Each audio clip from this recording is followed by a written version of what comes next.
कोई कबाहत नहीं। अब हम आ जाते हैं उन नकूश के ऊपर, उन तावीज़ात के ऊपर कि जिसके अंदर फिरऔन के, नमरूद के, हामान और शिद्दात के नाम इस्तेमाल होते हैं। ये नक्श, ये तावीज़ात क्यों इस्तेमाल किए जाते हैं? ये तावीज़ात जब हम लिखते हैं कि बुजुर्गान दीन ने अपनी काफ़ी किताबों के अंदर इन चीज़ों को बताया है कि जब हम फिरऔन, लश्कर फिरऔन दरनिल गरक शुद, अगर किसी के सर में बहुत शदीद दर्द हो तो वो ये इस इबारत को लिखे और अपने चेहरे पे, अपने सर पे मले और उसको जला दे, उसको शिफा हो जाती है। कैसे? अगर एक शख्स को कोई आसेब में मुब्तला हो जाता है, एक शख्स के ऊपर किसी शयातीन जिन्नात की नजर पड़ जाती है, उसकी वजह से उसके सर में दर्द रहने लगता है, उसके जिस्म में दर्द रहने लगता है, उसको बुखार रहने लगता है, उसका जिस्म टूटने लगता है, तो इस सूरत के अंदर जो नकूश जलाए जाते हैं, जो तावीज़ात जलाए जाते हैं, उनमें इन्हीं नामों का हम इस्तेमाल करते हैं। अब इन नामों का ही क्यों इस्तेमाल करते हैं? वो इस वजह से कि ये जो नाम है, ये जो फिरऔन है, ये जो नमरूद है, ये सरकश थे, इनके ऊपर कहर खुदाबंदी हुआ,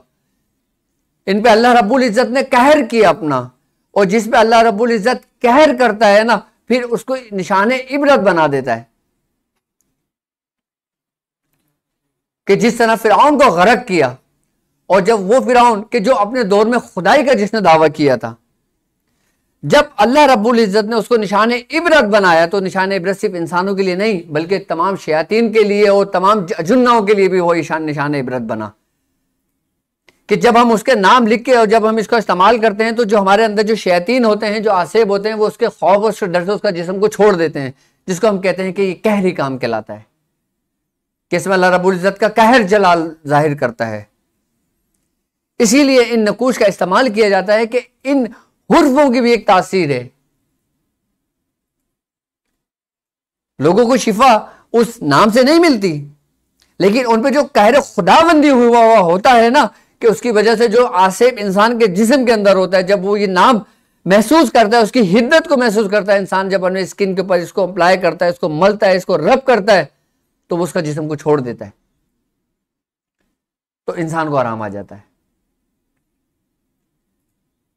इसीलिए इन नामों का इस्तेमाल करके इनको जलाया जाता है, जिनको जलाने में कोई कबाहत हरगिज नहीं है। लेकिन आप कुरान की कोई भी आयत का नक्श नहीं जला सकते, यह मना है, सख्ती से मना है। और कुरान की किसी भी आयत को जलाना, कुरान की किसी आयत को भी लिखकर नक्श को, नकुश का इस्तेमाल करके जलाना, यह हराम और मना है।